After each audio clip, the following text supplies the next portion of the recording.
Everyone has an automotive bucket list, at least if you're an automotive enthusiast. The fun part comes when you get to check things off of that list. Last year I got to drive a Daytona Cobra replica in Texas, and that was a pretty big bucket list check-off item. I've driven a Jaguar E-Type around Tahoe. That was also on the list.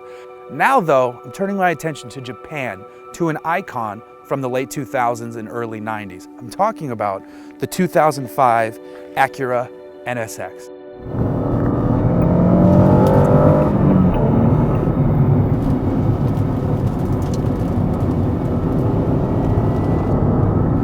It's not often that you get to drive an icon that's one of your childhood heroes, and that's the case with this car. This is an amazing piece of machinery that I've grown up adoring, and now I'm sitting in it. And it's comfortable. It's surprisingly comfortable. I'm 6'3", but I fit in this car and I fit in it well. Though if you're taller than me, you might have a hard time. You can scrunch down and go into full Formula One mode driving stance, but I can sit where I am, be happy, and then if I take the top off, it's even better because this is a removable Targa roof. Listen to that noise. This is a whole lot more Honda than my 2000 Civic Si. That car's fun. This car is just unbelievable. And yes, some of you say I can get overly dramatic. Well, prepare for the drama, because this is going to be nothing but me gushing and falling in love with a machine.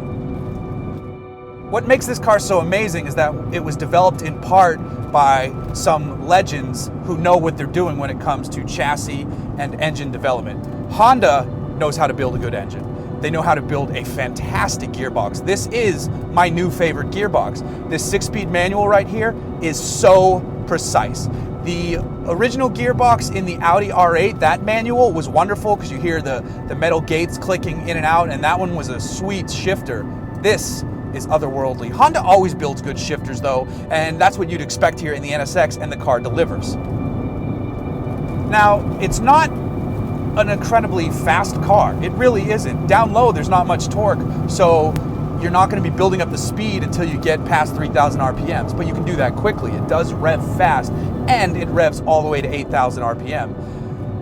At 3,000 and up, it sounds cool.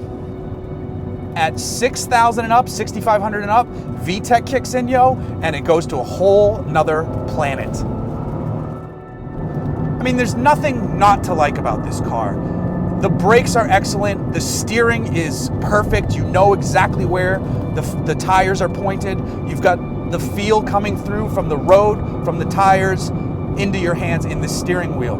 The handling is superb, the engine noise is excellent, top notch, the shifter is perfect, like I said. This is automotive perfection coming together in a package that looks so good.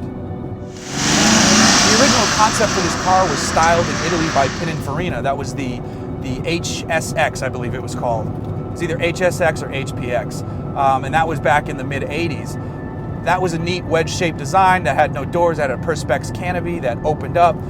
A few years later, though, the Honda designers came up with this. In 1990 in Japan, and then in 1991, it went on sale and it set the world on fire. It was revealed at the 1989 Chicago Auto Show.